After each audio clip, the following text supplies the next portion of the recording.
Yo guys, it's slyroh. You already know that today I'm bringing you my final impressions for Stellar Blade. After a little over 2 months and about 23 hours of in-game time, I have finally beat Stellar Blade and I am ready to bring you my final impressions on what I think about the game.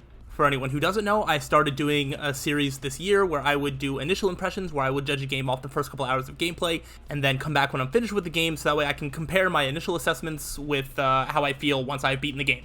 At this point, I'm going to assume that you know what Stellar Blade is, and there may be spoilers in this video, so you have been warned. And to keep myself on track, I am mostly going to be addressing things that I brought up in my initial impressions and updating my opinions on them, and then I'll add any additional opinions that I have on top of that or after that. Don't forget to like and subscribe and do all that sort of things. Let me know if you're enjoying this style of video because this definitely takes more work than my normal playthroughs, but it is something that I enjoy doing, so I'd love to hear feedback if it's something that you enjoy. So to set the stage, what is my overall assessment of Stellar Blade?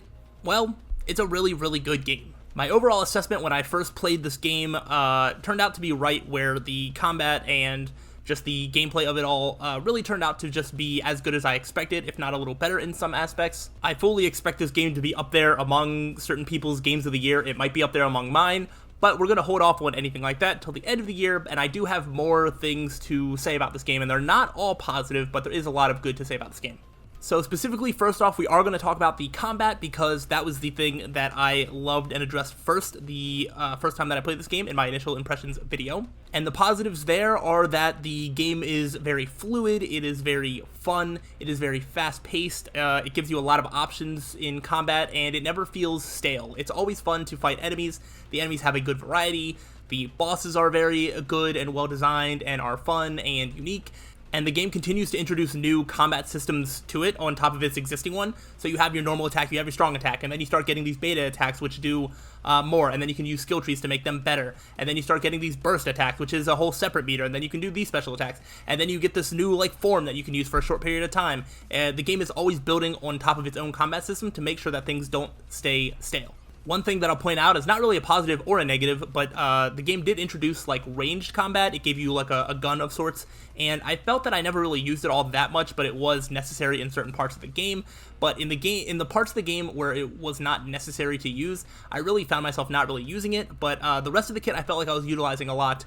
But the ranged weaponry just didn't really feel like it fit with the rest of the combat because a lot of it is very up close and personal, and bosses will rush at you, you'll be rushing at bosses, and so shooting things from far away just only worked in very certain circumstances, and outside of that, didn't really seem like it needed to be there. But that's not such an overly negative, you just don't use it and then it's perfectly fine, or you can use it if you want, and I mean it works out okay. But while we're speaking about the combat of the game, I do want to bring up sort of my experience with the bosses, which I do stand by that a lot of them are very good and are a lot of fun.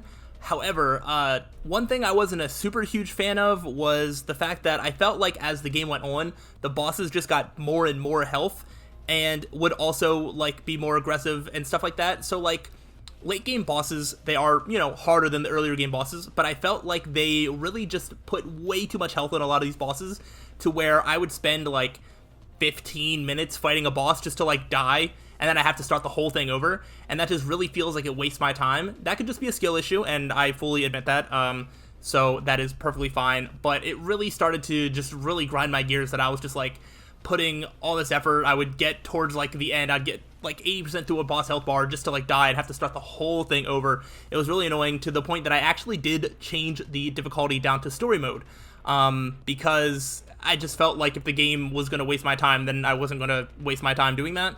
However, on the plus side, I didn't feel that bad doing that because while I was playing, they actually made a boss rush mode or just a boss fighting mode. So you can go back to the main menu and you can just refight any boss that you have fought.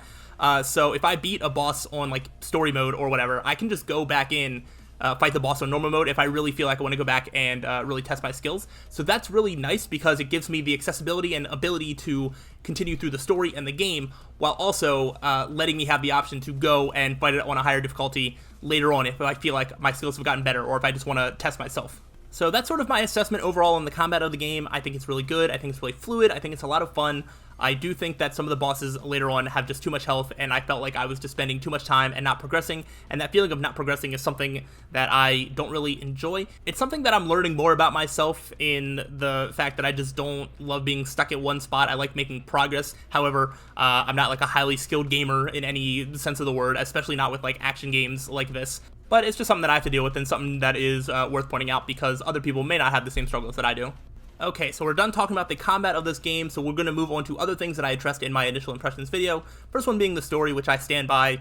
The story being like, okay, but I'm just really not the kind of person to sit there and watch cutscenes in video games. When I sit there to play a video game, I want to be actively engaged, and sitting there watching a cutscene just really bores me out of my mind, and it doesn't even matter if it's done well, which it did feel like it was done well in this game.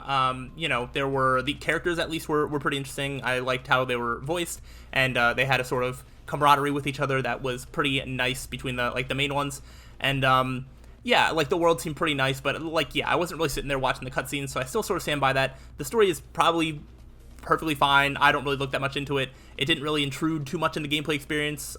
There were some longer cutscenes, but for the most part, I mean, this game is like 90 to 95% gameplay, so I stand by my initial impressions where the story just isn't intrusive to my experience with the game. But it doesn't seem like it's a bad story either if that's something that you enjoy. The next thing that I'm going to talk about is the level design. As I touched on in my initial impressions, the game is sort of split up into zones, and it sort of funnels you through each one in a linear fashion. There's not a lot of open worlds. There are a couple of zones that are a lot more open, but generally there are objective markers on the map that you can just go towards pretty straight lines. It's not like a massive open world by any means. But like I said, there's a couple of zones that are pretty open, and those ones were actually my least favorite. I think the game is at its best when you are doing going down a linear path, fighting enemies on the way, and then solving puzzles. The puzzles were pretty good. There was a good variety of them, and all of that, I felt like the game was designed very well in terms of you navigating through the linear levels. However, I think I'm going to put this critique in this section because I don't think I brought it up in my initial impressions at all. But the map of this game is like really not good at all. There's certain areas where you don't get a map and certain areas where you do, and the ones where you do get a map, it's very like stationary and like you can follow it, but like you can't put objective markers like fully like on your screen. If you want to put an objective on your map to follow it, like a waypoint, you have to constantly be using like the scan feature to go to certain places, and it just feels very clunky. I feel like in the parts where there are open worlds where you want to go to certain spots, it should be way easier to follow like a waypoint, but instead I feel like you would put one there. It even had like a little map radar thing like at the very top middle, but it would only be there for like a few seconds, and then it would just go away automatically, and there was no option to like keep that on. I don't think that's been changed yet, but like that is a baffling decision to try and navigate any of the open zones. To not be able to do that was a little bit weird. And then there's also sections where you just don't have a map, which is also not very good because there's a couple of times where if you do want to complete the game, you have to go back to previous zones and then find like areas and do certain quests, but you can't open the map to see where any of them are, which means you just have to remember like where certain things are or like do the whole level again from the start if you don't remember, which I have a terrible memory, so it was not very good to go back and do previous quests. And that fact alone is actually what stopped me from doing all of the side quests in this game. It was actually something that I was actively pursuing at one point. I was trying to do all the side quests. I was really enjoying them. But then I went back to the very first area, and it gave me like 3 missions, like go to this location and do this, go to this location, do this, go to this location, do that. And there was no map to tell me how to get to any of them. And so I was going through, and it wasn't, you know, there was no markers on the map that I could easily follow. There wasn't a map I could open to easily follow, and it was just kind of frustrating. And I, again, felt like I was just wasting my time. And it would have been much easier if you could just have a map to places that you've already been to before. If you don't want to have it the very first time you're there, that's perfectly fine. But if you're going to go back and do completion stuff, I feel like the map definitely needed to be better. On a separate note, one thing that I've changed my tune on since my initial impressions is I talked about the backgrounds being very dark and things blending in and things not standing out and it being hard to find bodies that have passcodes and chests and stuff like that.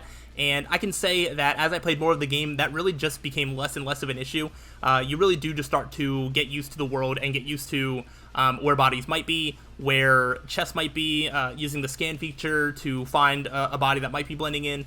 But a lot of the later environments past the very first world are a little bit brighter and the ones that aren't, I just feel like the level design sort of leads you to believe like, oh, there might be something in this corner or something like that.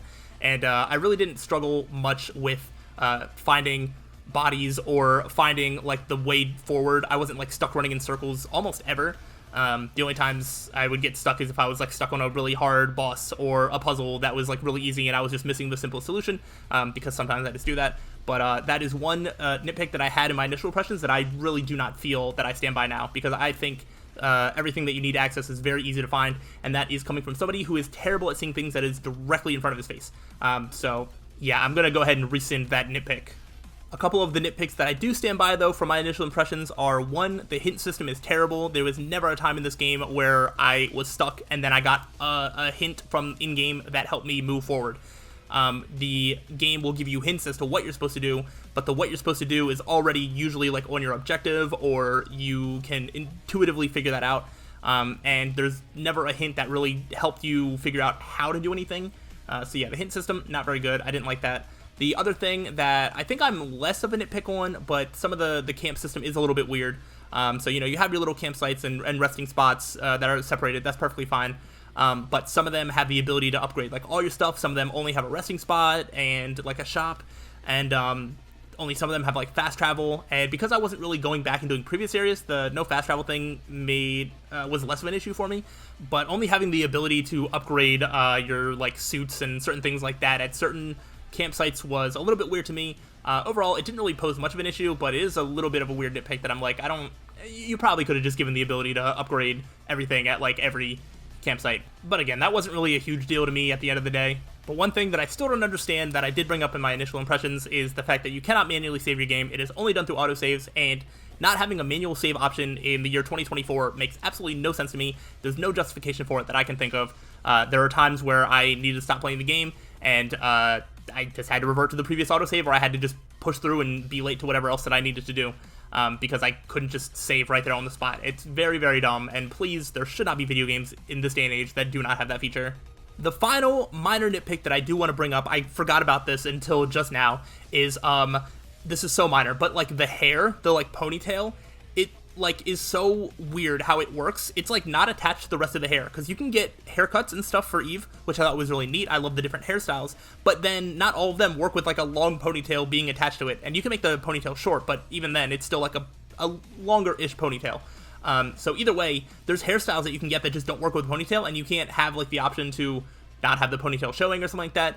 And it's just really weird that, like, the game is obsessed with having this, like, ponytail have to be a part of Eve, when, like, you can get completely different hair, but the ponytail stays in the exact same spot, so therefore it doesn't look good. This is such a minor nitpick, but it's just, like, one of those things that is just, like, visually it looks so bad, and I want to engage with, like, you know, putting Eve in, like, a cute outfit, and, you know, giving her, like, a cute haircut or something like that, and I can't even do that without, like, most of them looking, like, bad, because of the way that the ponytail looks.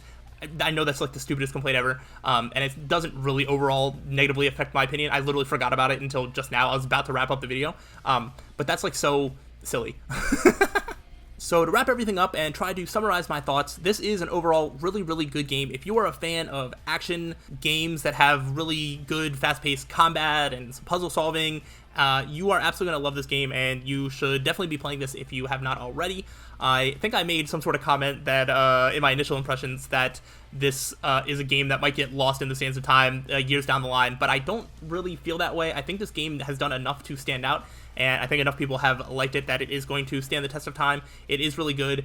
Is it going to be my all-time favorite game? Probably not. Is it going to be up there as one of my favorite games of the year? Well, you're just going to have to wait and find out, because every year I do put together a ranking of my favorite games of the year. Whether it be top 10, top 15, it really just depends on the quality of games that I play this year, depends on what I do. But if you want to see where this lands on that list, you're just going to have to wait until the end of the year. So if that's something that you like and would be looking forward to, make sure to subscribe so that way you are around for that. Also, let me know of any other games that are coming out. As of right now, I have made an initial impressions for Final Fantasy VII Rebirth. I don't even want to talk about that at this point. Paper Mario, and then that's it. And I don't really have any other games that are coming out that I really plan on doing, like, videos on this.